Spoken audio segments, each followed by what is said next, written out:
Erinnya n'eddoboozi Talankuli Fine, Director w'amasomero Joy ne Best Schools. Joy esangibwa e Masajja, then Best Schools esangibwa erimu e Kabuuma, erina eddala e Busaabala.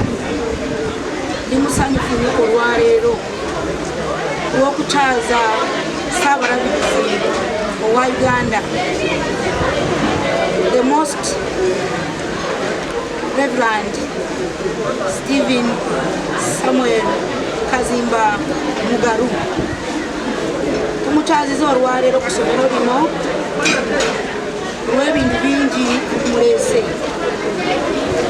Aze asimbye obuti, aze okusaako abaana emikono, aze okusabira abaana ab'ekyomusanvu, ate n'okusabira essomero lyonna.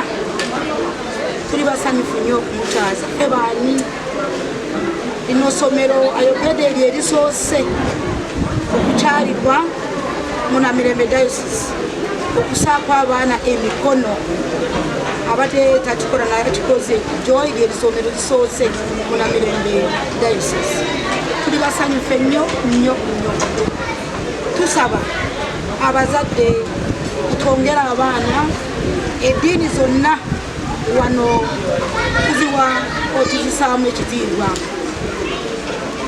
Twebaza nnyo Ssaabadiikoni, naye nga sineebaza Ssaabadiikoni, neebaza nnyo Bishop Moses Banja wa Namirembe Diocese, ate neneebaza Archibishob Membe Isaac Kijambu, Archibishob w'Emmengo, ne parish priest wange Godfrey Chanda okukkiriza omusajja ono wa Katonda n'ajja mu masomero gano. Abaana abasigwako emikono babadde kaagamu omu ab'amasomero abiri, Joy ne Best Schools. Tuli basanyufu. Abazadde mweyongere kuwagira amasomero gano. Joy ne Best Schools tutya Katonda era tumukulembeza. Values zaffe tukikulembeza nnyo. Reverence to God. Kati gwe weesiga Katonda akola bibwe, ate okola bya Katonda mwesige akuge bibwe. Neebaza nnyo ababukedde TV, buli bwe tubeera n'emikolo ne mubeerawo ne mujja ne mugikwata. Neeyanziza nnyo ne media endala zonna, Family TV eya Namirembe, mwebale nnyo, mwebale nnyo. Neebaza nnyo abakyati yange St. James Masajja ne St. John Zerwasa, mwebale nnyo kubeerawo okwaniriza Ssaabalabirizi wa Uganda. Kino kigendera abaana abasigwako emikono leero.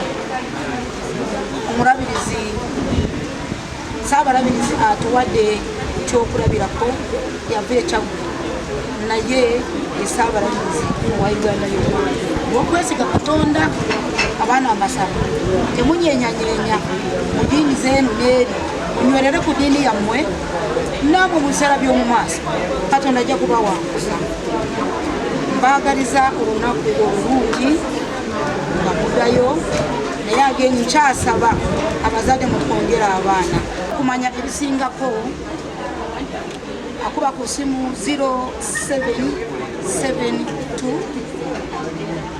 565899 oba n'ojja mu ofiisi wetuli. Ofiisi ezibeera open basawa emu tuuka ssaawa 12 tujja kubaaniriza.